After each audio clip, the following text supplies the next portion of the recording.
오늘 제가 이 제목으로 잡은 것은 허선입니다. 허선.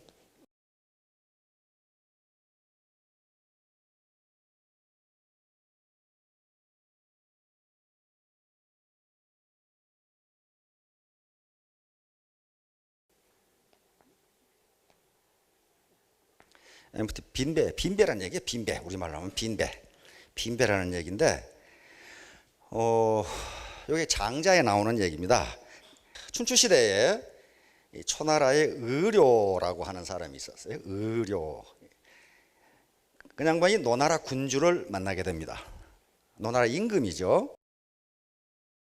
장자 삼목편에 나오는 이야기입니다. 노나라 임금을 만나서 노나라 임금이 아주 근심이 가득해.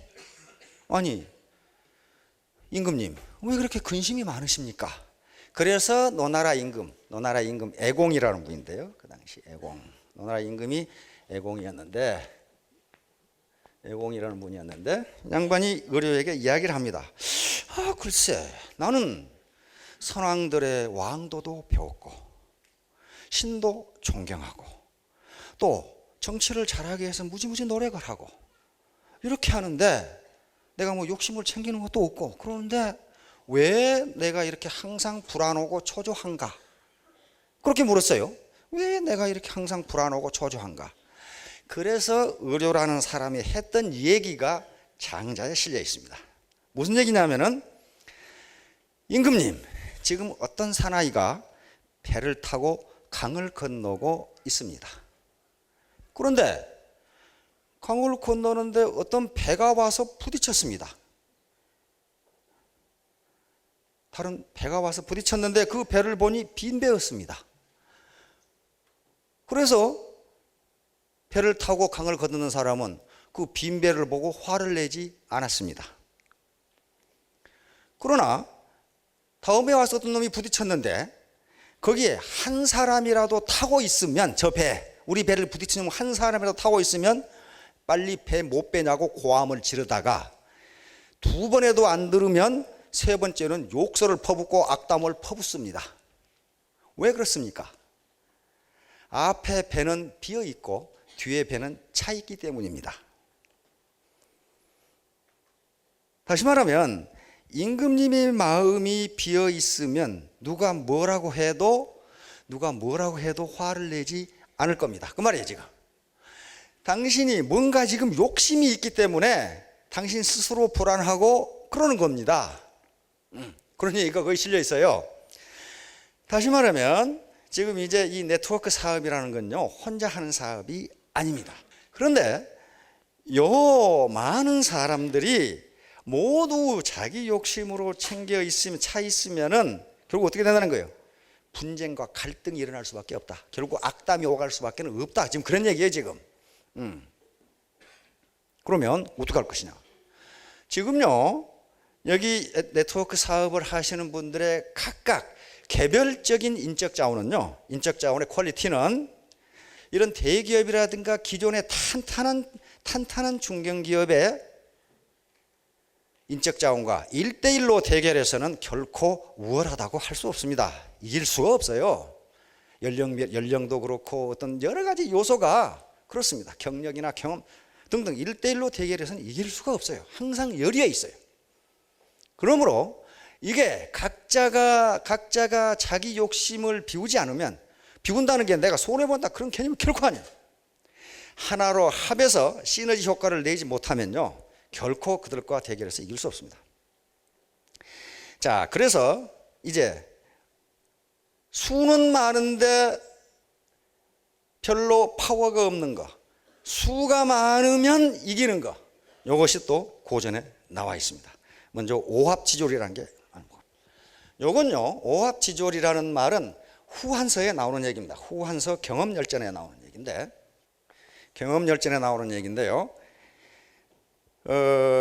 진시황이 전국시대를 끝내고 천하를 통일해서 진나라가 천하를 다 차지하고 진왕은 시황제가 됩니다. 그런데 진시황은 말등에서 나라를 얻었는데 말등에서 나라를 다스리려고 했어요. 나라를 얻는 것은 말등에서 얻지만, 다시 말하면 무력으로 얻지만은 나라를 다스리는 것은 무력으로 다스릴 수가 없어요. 이건 덕치를 해야 되는데 그렇게 못해서 300년간의 전국 시대를 끝냈음에도 불구하고 진나라가 나라를 유지한 것은 15년밖에 되지 않습니다. 15년 만에 망해버렸어요. 각지에서 반란이 일어나고 망해버렸어요. 항우와 유방의 대결로 이어지다가 결국 누가 승리했어요? 유방이 승리합니다. 유방이 승리해서 한고조가 되고 한나라를 세웁니다. 그런데 한나라가 잘 나가다가 중간에 왕족인 왕망이라는 사람이 쿠데타를 일으켜가지고 한나라를 끝내버리고 신나라라고 하는 나라를 세웁니다. 신나라.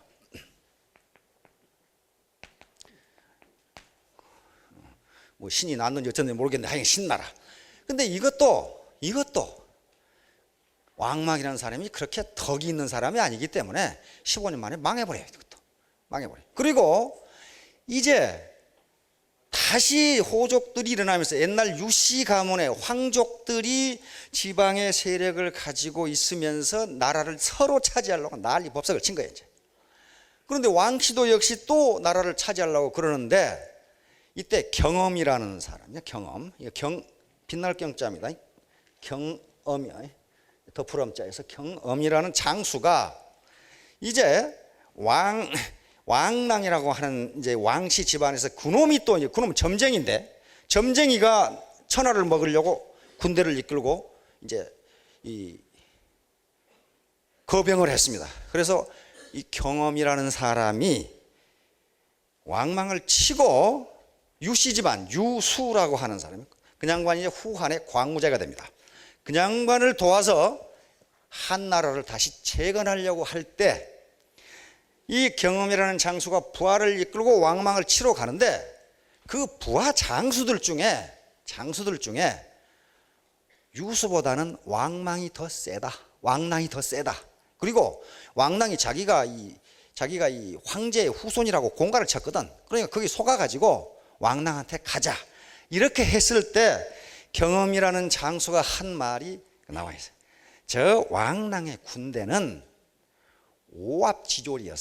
오합지중이라고 나옵니다. 오합지중이어서 저 군대를 격파하는 것은 마른 가지를 꺾고 썩은 것을 부서뜨리는 것보다 더 쉽다. 그런 말이 나와요. 후한서에 나오는 얘기입니다. 경엄열전에.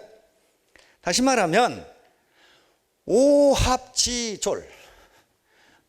이 오자가 무슨 오자입니까? 까마귀 오자죠? 까마귀 오자고 원래는 원전에는 지중으로 나와 있습니다. 오합지중.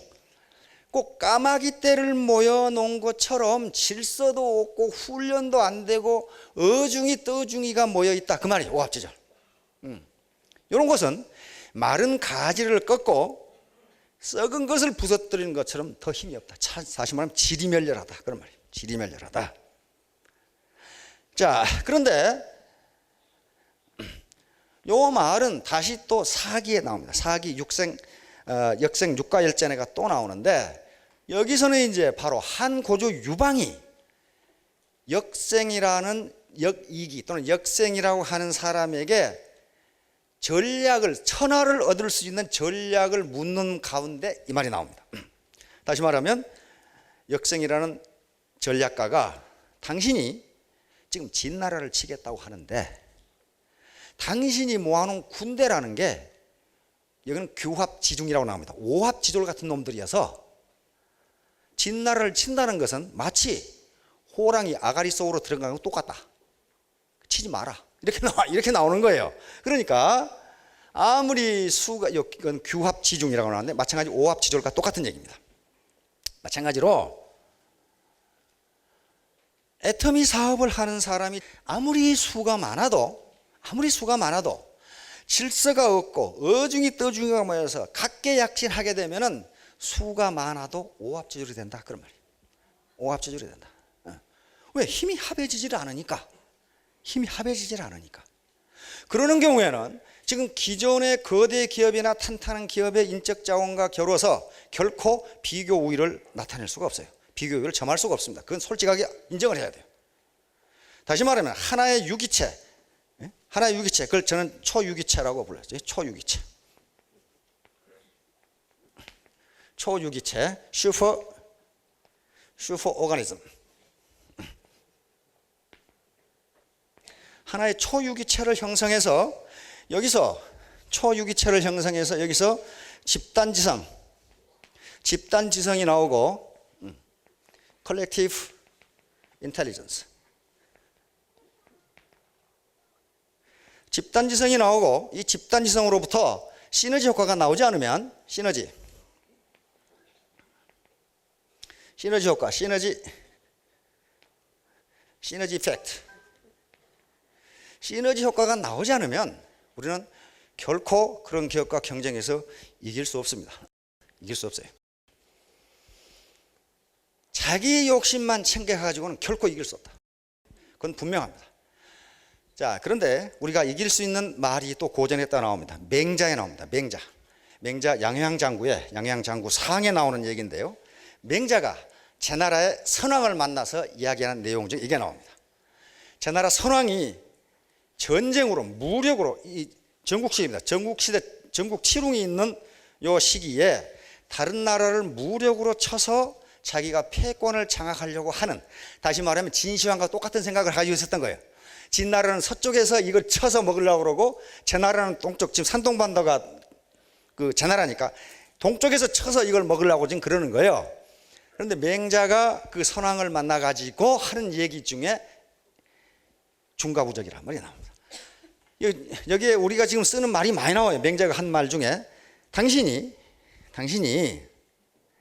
전쟁을 통해서 천하의 패권을 잡으려고 하는 것은 마치 나무에서 고기를 잡으려고 한 것 같습니다. 그래서 연목구어라고 딱 나와요. 연목구어입니다. 그러니까 어떻다는 거예요? 그건 불가능하다. 그런 말이에요. 지금 불가능하다. 그런데 양양 제 선왕이 묻습니다. 아니 그렇게 심각해요? 전쟁에서 다른 나라 먹어치우는 게 그렇게 좋지 않다는 말이요? 그러니까 그렇습니다. 연목구어는 나무에서 고기를 잡으려다 못 잡는 것은 그래도 훗날 재앙은 없습니다. 못 잡으면 그만입니다. 그러나 전쟁을 하게 되는 경우에는 훗날 그 재앙이 계속됩니다. 알겠죠? 전쟁을 통해서 하려고 그러면. 그런데 제 나라 이거 합해 봐야 나머지 나라는 이 구준화되는, 다시 말하면 나라가 여러 개가 있는데 어떻게 혼자서 제 나라 혼자서 천하를 다 싸워서 이깁니까? 중과 부적입니다. 그 말이에요 지금. 적은 수 가지고는 큰 수를 싸워 이기지 못하고, 약자는 강자와 싸워서 이기지 못하고, 그런 얘기가 쏙 맹자가 얘기를 합니다. 그런데 그래서 제 나라 선왕은 맹자가 왜 거길 갔느냐? 제 나라에 선왕 그 부왕인 위양부터 학자들을 모아서 학문을 장려하기 시작했어요.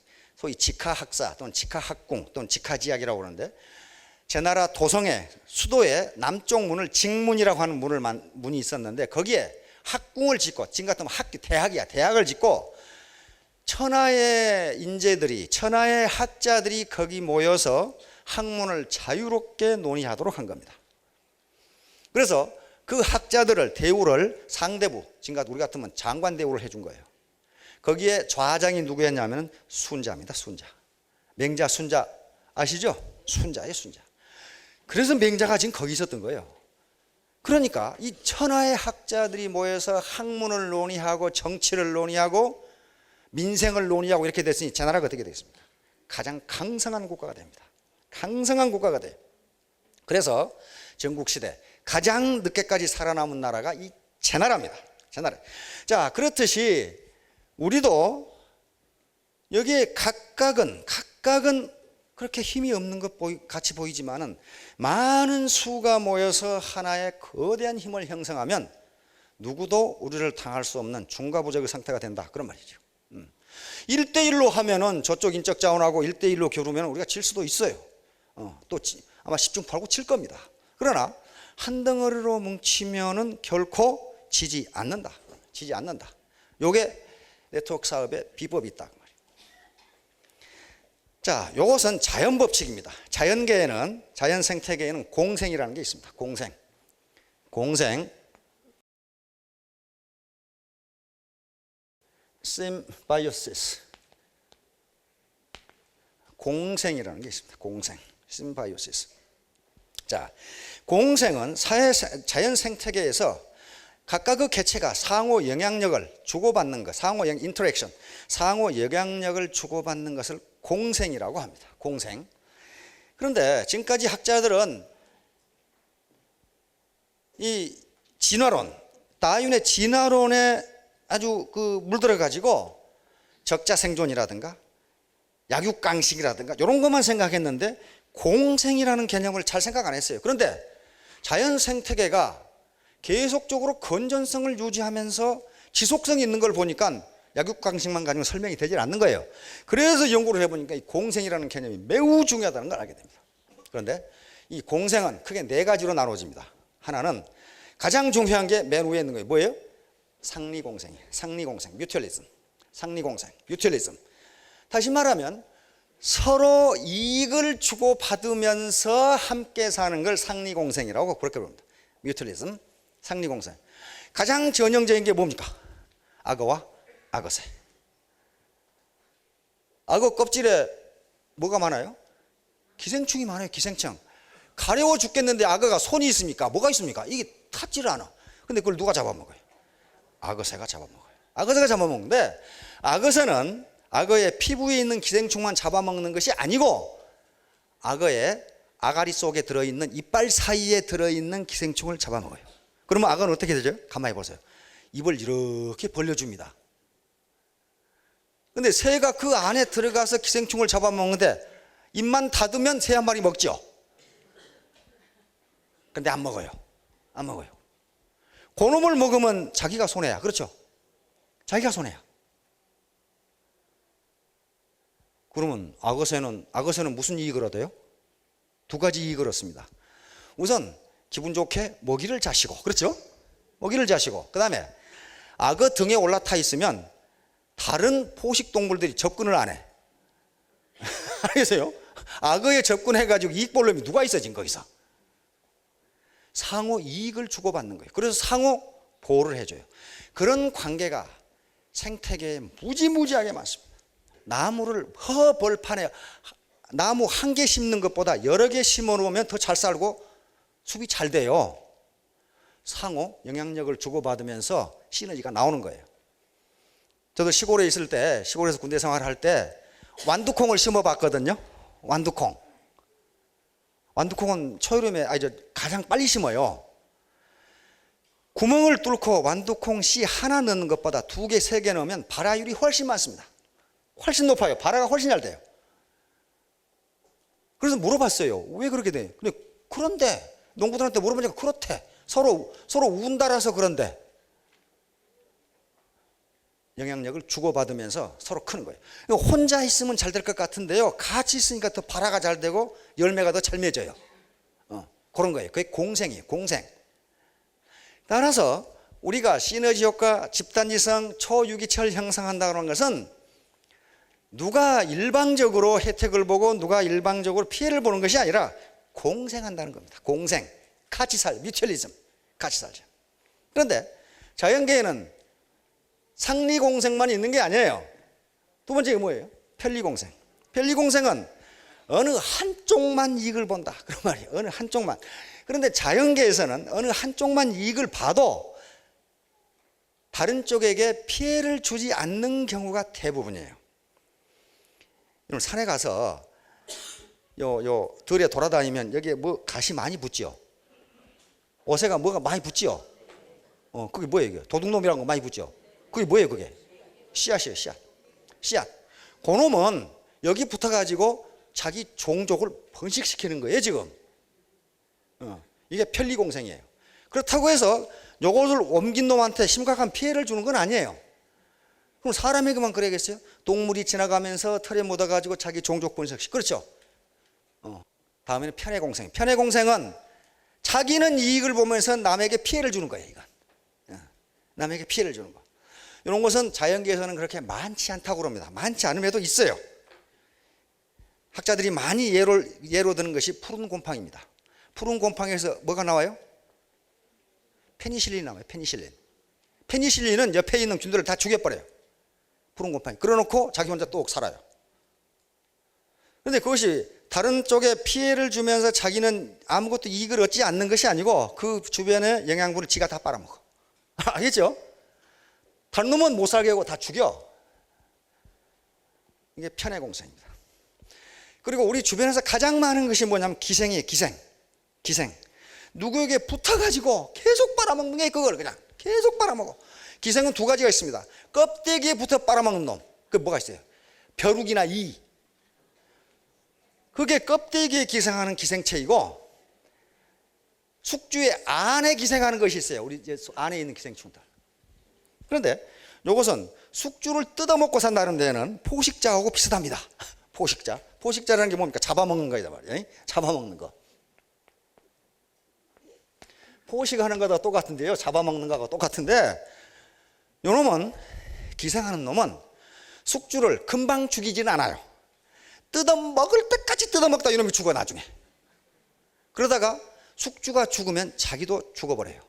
그렇잖아요.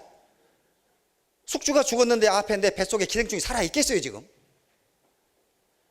그래서 사회적으로도 이 기생이 무지무지 많아요. 자, 그런데 우리가 지금 기생을 하지를 않아야 되는데 자기는 기생을 하지 않는다고 생각하지만은 그렇지 않은 경우가 많다 이거야. 공생발전. 요 공생발전이란 말은 이거 조어예요. 조어. 지금까지 이런 말을 쓰지를 않았어요. 조어를 만들어낸 겁니다. 우리가 이렇게 하자고. 그리고 이걸 영어로 어떻게 번역할 것인가? 이게 에코시스테믹 디벨롭먼트라고 이렇게 생태계적 발전 그 말이에요. 생태계적 발전. 그러니까 이 생태계가 공생을 하면서 지속 가능한 현상을 유지하듯이 우리 경제도 강자와 약자, 고소득자, 저소득자, 배운 자와 못 배운 자가 상호 이익을 주고받으면서 공생하면서 발전하자 그 말이에요 지금. 아주 철학은 기가 막히죠. 철학은 기가 막혀요. 그러면 이 공생발전이라는 개념이 나왔다는 것은 역설적으로 보면 지금까지 공생하지 않았다 그런 말이에요. 일방적으로 먹고 먹히는 관계가 계속됐다. 소위 경쟁이란 컴피티션, 경쟁이란 이름으로 약자들이 너무 많이 희생했다 그런 말이에요 지금. 그런데 이 공생발전은 무슨 선언한다고 되는 것도 아니고 말한다고 되는 게 아니고 실제로 이런 개념을 몰라서 지금까지 안 한 게 아니에요. 이게 경제원론 첫 장에 보면 이게 나와요. 거기서는 에퀴티라고 나옵니다. 형평성이라고 하는 말로 나와요. 에퀴티. 형평성, 에퀴티라는 말로 나온단 말이에요. 그러니까 에퀴티하고 이 효율성과 형평성입니다. 에퀴티 vs efficiency. 지금까지 너무 효율성만 추구했어요. 효율성만. 저놈을 고용하는 것이 나한테 이익이 되냐 안 되냐. 야식 내가 한 달에 200만 원 주는데 저놈 200만 원 벌어내는 거야. 이런 효율성만 가지고 따지니까 형평성이라는 문제를 소홀히 했다. 그러니까 지금 전부 다 분노해가지고 난리에 젊은 놈들이 분노해가지고. 그래서 공생이라는 개념으로 이걸 품지 않으면 사회가 문제다 하는 개념을 알게 됩니다.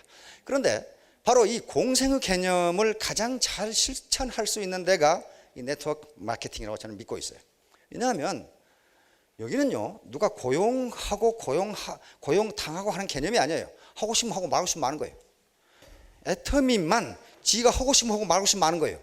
다른 데는 그렇게 안 됩니다. 다른 네트워크 마케팅은 진입비라는 게 있어요. 일정 이상 물건을 사지 않으면 등록 자체를 안 해줘요. 그리고 매월 일정 이상 물건을 사지 않으면 그거 안 되게 돼 있어요. 그러나 이 애터미만은 자기가 하고 싶으면 하고 말고 싶으면 말고 그 개념이. 그러니까 자기가 자기를 고용하는 시스템이에요. 이건 누구에게 무슨 원망을 할 수 있는 시스템이 아니에요. 자, 그런데요 공생을 왜 해야 되느냐. 이 개념은 지금 나온 개념이 아니고 아주 지금부터 한 2500년 전에 그 이솝이 쓴 이솝우화가 있죠. 거기에 공생의 개념이 굉장히 많이 나와요. 이솝이 써놓는다는 거기 몇 가지 예를 들어요. 그게 개구리와 쥐 얘기가 나와요. 개구리와 쥐 얘기가. 그런데 개구리가 쥐란 놈을 뭐 때문에 그러는지 아주 미워했어요. 하이, 저놈 말이야. 저거 내가 언제 한번 혼을 내줘야 되겠는데 그 기회를 잡은 거예요. 쥐가 이쪽 언덕에 있다 저쪽 언덕에 가면 먹이가 많을 것 같아서 개구리한테 부탁을 했어요. 내가 헤엄을 잘 못 치는데 네가 헤엄을 잘 치니까 나 좀 도와줄 수 있느냐. 그러니까 개구리가 옳다 됐다. 이 자식 기회는 왔다. 이 자식을 내가 물에 빠뜨려 죽여야 되겠다. 이렇게 생각하고 내가 헤엄을 잘 치니까 문제없다. 그런데 강을 건너다가 혹시 떨어지면 안 되니까 네 발하고 내 발하고 밧줄을 묶자. 그러면 쥐가 이놈이 선으로 그런 줄 알고 그러자. 그래가지고 강 가운데쯤 가가지고 이 자식 혼 좀 나와라. 개구리가 물속으로 쏙 들어가 버렸어요. 그리고 어때요? 쥐란 놈이 물속에 안 빠지려고 막 발버둥을 치겠죠. 밑에서는 잡아다니고 저기는 안 들어가려고 그러고. 근데 마침 그 하늘에서 독수리가 뱅뱅 돌고 있다가 멋이 오르락내리락 했었거든. 그러니까 쥐를 낼름 잡아물고 가버렸어요. 가버리니까 그 끄트머리 개구리란 놈이 달려있어. 그러니까 괜히 독수리만 배불렀죠. 그렇죠? 두 놈 다 잡아먹어버려. 다시 말하면 다른 사람에게 피해를 주기 위해서 물귀신 작전하면 그 물귀신도 잡아 죽는다. 그 말이에요. 2500년 전에 이솝이 써놓은 얘기예요 지금. 거기에 또 사자와 들쥐 얘기가 나옵니다. 사자 임금님께서 지금 오수를 즐기고 계시는데, 낮잠을 즐기고 계시는데 이 들쥐란 놈이 저끼리 장난을 치다가 사자 머리로 떨어져 버렸어요. 이게 뭐예요? 잠자는 사자의 코털을 걷는 거야 지금 들쥐가. 오늘 사자가 보니까 이 쥐새끼란 놈이 잠자는 사자의 잠을 깨웠어. 잡아먹으려고 그러니까 들쥐가 사정을 했습니다. 사자 임금님, 한 번만 살려주시면 제가 은혜를 갚겠습니다. 근데 들쥐가 사자한테 은혜를 갚을 일이 별로 없을 것 같거든. 그러다가 시간이 지났는데 아니 사자가 사냥꾼이 쳐놓은 올무에 걸려버렸어요. 밧줄에 걸려버렸어요. 사자는 아무리 힘이 세도 올무를 벗어날 수가 없어요. 그런데 그걸 본 들쥐떼가 와서 밧줄을 갉아먹어서 사자를 탈출시킵니다. 다시 말하면 저 힘이 없을 것 같은 같이 보이는 존재도 언제 내 목숨을 구해줄지 모른다는 얘기를 이솝은 써는 거예요. 다시 말하면 그것이 공생관계예요. 야, 너 깐 놈이 나를 언제 구해? 그렇게 되지 않는다 그런 말이야. 구한다 말이 구할 수 있다. 구할 수 있다. 거기에 또 비둘기와 손과 발, 비둘기와 개미 얘기도 나옵니다. 비둘기가 나무 위에 있는데 개미란 놈이 물에 빠져버렸어. 물에. 그러니까 개미가 비둘기에게 제발 저 좀 살려달라고 하니까 비둘기가 나무 위에 있다가 나무 이파리를 따서 물 위로 떨어뜨려 줍니다. 그러니까 개미가 그 나무 이파리에 올라타서 목숨을 건져요. 개미가 약속을 했거든. 나도 당신을 언젠가 도와주겠다고. 근데 개미가 비둘기를 어떻게 도와줘? 우리 생각은 그 개미가 비둘기를 도와줄 일이 없을 것 같은데 이솝은 뭐라고 써놨냐 하면은, 그런데 어느 날 사냥꾼이 비둘기를 쏘려고 활을 이렇게 잡아다녔는데 그걸 본 개미가 사냥꾼의 발을 꽉 물어버렸어. 그러니까 어때요? 아이코 하고 이렇게 하다가 이게 엉뚱한 데로 날아간 거야. 그걸 알고 비둘기가 날아갔어요. 다시 말하면 개미도 비둘기를 도울 수 있다. 이솝이 쓰는 얘기예요. 이솝이. 다시 말하면 공생관계라는 것은 서로 힘이 강한 것끼리 이렇게 공생하는 것뿐만 아니고 아무리 내가 보기에 나를 도와줄 것 같지 않은 사람이라도 분명히 나에게 언젠가 도움을 줄 수 있다는 거예요. 지금 그게 공생이에요. 공생. 그게 공생이에요. 그러니까 손과 발과 이도 마찬가지예요. 손과 발이 가만히 보니까 자기들은 한낱 피곤하게 일하는데 이 밥통이란 놈은 가만히 앉아서 음식만 처받고 있다 이 말이야. 밥통이란 놈은 가만히 앉아서, 야 임마, 우리는 밤낮 피곤하게 일하는데 너는 가만히 지금 밥통같이 자빠져가지고 그럼 뭐냐? 너 더 이상 너한테 먹이 못 준다. 너 혼자 먹어라. 그래가지고 밥통에 밥을 안 넣었더니 나중에 손발이 다 죽어버리더라. 그런 말이에요 지금. 그렇잖아요. 다 죽어버리더라. 이솝이 써놓은 얘기입니다. 2500년 전에. 다시 말하면 저놈이 아무 일도 안 하고 가만히 있는 것 같은데 그놈이 살아있어야 나도 산다. 그런 말이에요 지금. 저놈 아무짝에도 쓸모없다고 생각하는데 아무짝에 쓸모가 있다는 겁니다. 이런 파레토 법칙에 20-80 법칙이라는 게 있어요. 빌프레도 파레토라고 하는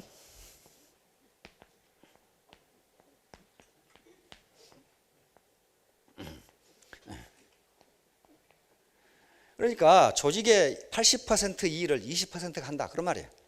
우리 사회도 계산해 보면요 20% 사람이 사회 재산의 80%를 가지고 있습니다.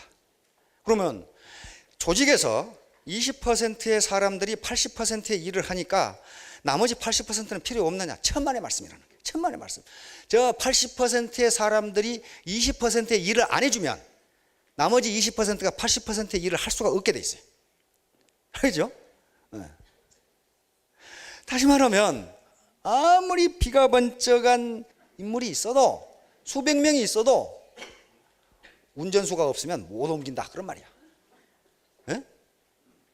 거기에 하찮은 일을 하는 것 같지만은 거기에 환경 미화원도 있어야 되고 뭣도 있어야 되고 뭣도 있어야 된다면 그 사람들이 없으면 이 사람들이 실제로 프로덕티비티 생산성을 발휘할 수 있느냐? 없다는 거예요. 그게 없다는 거예요. 그래서 반드시 80이 필요한 거예요. 공생하는 거네. 공생. 혼자 똑똑한 그거 가지고 안 된다. 서로 공생, 자기 특장을 가지고 서로 합해서 다른 사람의 약점을 보완해 주면서 하나의 거대한 힘을 발휘하는 것, 이게 네트워크에서 성공할 수 있는 가장 기본 조건입니다. 이게 시너지이고 집단지성이고 그리고 공생이에요. 같이 사는 거예요. 같이 사는 거란 말이에요. 자, 그런데 이제 그러려면 서로 어떻게 되느냐? 자기 주장만 하면 안 됩니다. 상대방 말을 들어줘야 돼요. 상대방 말을 들어줘야 돼요. 아까 상대방 말을 들어주는 것으로 커뮤니케이션의 60%가 된다는 통계를 봤어요. 들어주는, 네 주장하지 말고 들어주라. 여기에 바로 또 이솝과의 산토 얘기가 나옵니다. 이솝이 산토라는 철학자의 집에 노예였어요. 노예. 그 당시 노예제도가 있었죠. 노예였어요. 그래서 산토가 그리스 철학자들이 모여서 파티를 하는데 산토에게 지시를 합니다.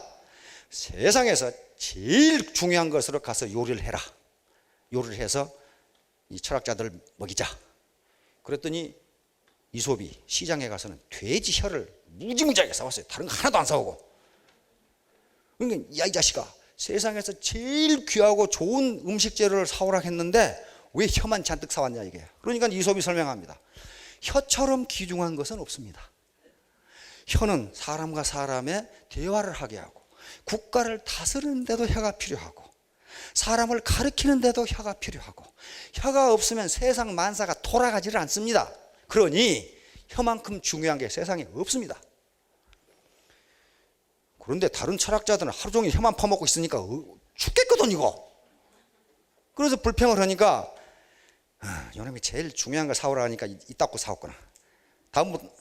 다음에 또 철학자들을 초빙해가지고 세상에서 제일 썩어 빠진 거 사오느라 이렇게 했어요. 그랬더니 이솝이 또 돼지 혀를 또 산더미까지 사왔어요.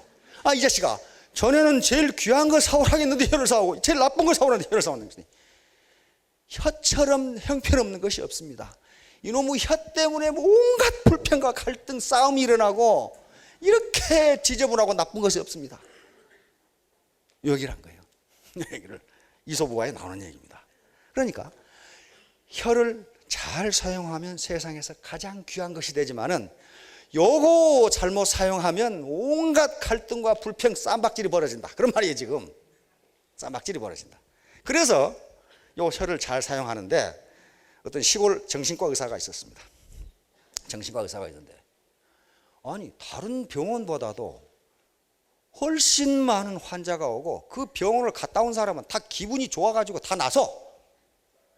그래서 다른 의사들이 저 의사가 무슨 비결이 있길래 저러는가. 저렇게 사람이 모여들고 그 의사만 만나고 오면 전부 다 싱글벙글 해가지고 병이 다 낫는가. 무슨 특별한 약이 있는가 보다 이렇게 생각했단 말이에요. 그런데 뭐 때문에 그러는가를 알고 있는 사람은 그 의사의 비서 한 사람밖에 없어요. 비서가 그걸 알고 있어. 그 비법을. 하루는 의사가 진료를 끝내고 여보게 비서 내 보청기 가져오게. 이 의사가 귀머거리야. 귀머거리에서 환자가 오면 이놈이 뭐라고 떠든지 모르니까 계속 듣고만 있는 거야 그냥. 눈 꼬박꼬박하면서 계속 듣고 있으니까 이 환자는 의사가 내 말을 다 듣고 있구나. 그래가지고 막 계속 떠벌리는 거지. 아무도 이 미친놈이라고 말을 들어준 놈이 없는데 이 의사는 전혀 중간에 간섭도 안 하고 계속 듣고 있는 거야. 그냥 계속. 그러니까 다 풀고 나니까 어떻습니까? 기분이 매우 좋은 거지. 의사가 내 말을 다 들어줬다 이거야. 비법은 상대방 말을 이 의사는 들어준 것밖에 없어요. 또 들어준 것이 아니라 들은 척 할 수밖에 없어요. 그 의사의 특징은 무슨 자기가 제약회사를 하는 것도 아니고 특별히 뭐가 있는 것도 아니고 시골 할머니 할아버지들의 푸념을 다 들어줘. 그 시골이기 때문에 또 연식이 오래된 분들이라 아주 골병이 들었어요. 골병이 무릎도 아프고 온몸이 쑤시고 허리도 아프고 뭐 소화도 안 되고 뭐 그래요. 근데 그게 고칠 수 있는 병이 아닙니다. 그렇죠? 그러면 이제 선생님 근데 우리 며느리가요. 며느리가 어쨌는데요? 그러니까 지금 하소연할 곳이 없는 할머니 할아버지들이 이 의사 선생님을 하소연하러 오는 거예요. 근데 그 의사분은 그걸 다 들어. 그래요. 참 속상하시겠네요. 그렇단 말이에요. 그래서 내가 소화가 안 돼요. 이제 이런 거예요, 이런 거. 그런데 그 할머니 할아버지는 기분 매우 좋지요. 그 약보다 더 그 환자를 치료한 것은 의사가 하소연할 데 없는 그 분들의 말을 들어줬다는 거예요. 그러니까 사람이 하도 많이 오니까 공동 원장을 해가지고 어떤 의사를 하나 고용을 했어요. 그런데 새로운 의사한테는 할머니들이 안 가려고 그러나 나 이쪽으로 가겠다 이거야. 구태여 이쪽으로 가겠다. 완전히 전형적인 의사야. 아주 사무적인 얘기, 아주 근엄하게 앉아가지고 무슨 판사가 죄수 취조하듯이 그러고 앉아 있어. 뭐 물어봐도 대답도 안 하고. 그분들은 거기 의사하고 지금 대화하러 온 거지 약 타러 온 것은 부수적인 거고. 사람이 가지를 않아. 그쪽으로는 뭐 이쪽 의사가 뭐 특별한 약이 있는 겁니까? 뭐가 있는 겁니까? 없어요. 말을 들어준다는 것 자체가 그렇게 되는 거예요. 그렇게 되는 거예요. 자, 그래서 여기 이제 우리 이 조직에 어떤 조직이든지 여기 상위 리더가 있습니다. 상위 리더가 있고 여기 중간 리더가 크게 있습니다. 그리고 이 밑바탕이 이제 어떤 구성원들이 있습니다. 가장 중요한 역할을 하는 게 물론 상위 리더지만은 요 하나의 초유기체 요 공생을 하게 하는 데 있어서 중요한 역할을 하는 것이 요 중간 리더들이에요. 중간 리더들. 중간. 어떤 조직이나 국가도 그렇고 중간 리더들이 매우 중요해요. 이게 최상위 리더들은요. 최상위 리더들은 요 기초 요 구성원들과 이렇게 접촉할 수 있는 기회가 그렇게 많지가 않아요.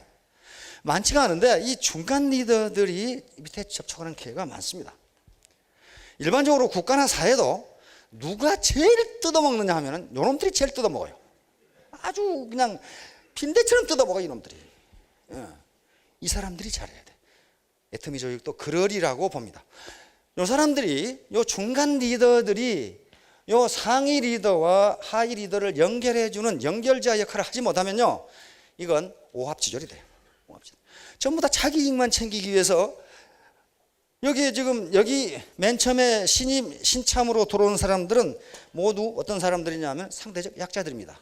무슨 직급이 있는 것도 아니고 누굴 잘 아는 것도 아니고 이 사업에 대해서 무슨 뭐 경험이 있는 것도 아니고 전부 상대적 약자들이에요.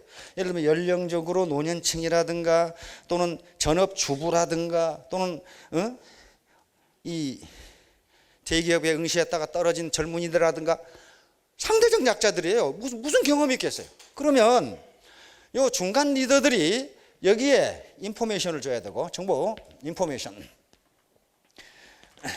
다시 말하면 한마디로 지식 기부를 해야 돼. 지식 기부. 자기가 가지고 있는 지식을 줘야 된다. 공짜로 줘야 된다. 공짜. 지시란 게 뭐겠어요? 이 사업에 대해서 가지고 있는 여러 가지 경험, 노하우, 제품에 대한 어떤 성능이라든가 그런 걸, 사업 방법, 이런 것들을 전달해 주는 게 기부예요. 지식기부, 지식기부. 그런 것이지, 여기서 무슨 여기다 돈을 내려주라 뭐 그런 개념이 아니란 말이에요. 또 무슨 뭐 이건 자기 일은 하나고 무슨 뭐 돈을 뜯어먹는다든가 그건 기생이에요, 기생. 그렇게 되면 어때요? 상리공생이 되질 않아요. 절대로 상리공생이 되지 못합니다.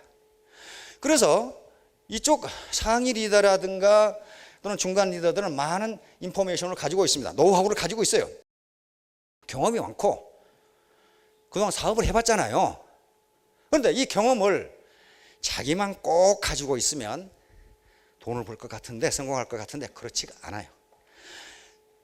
요 자기 가진 경험이라든가 노하우를 여기 내려줘야, 내려주면 여기 있는 사람들이 발전을 하고 성공을 하면은 자기에게 손해냐면 손해가 아니에요. 그게 전부 다 합산이 되잖아요. 합산.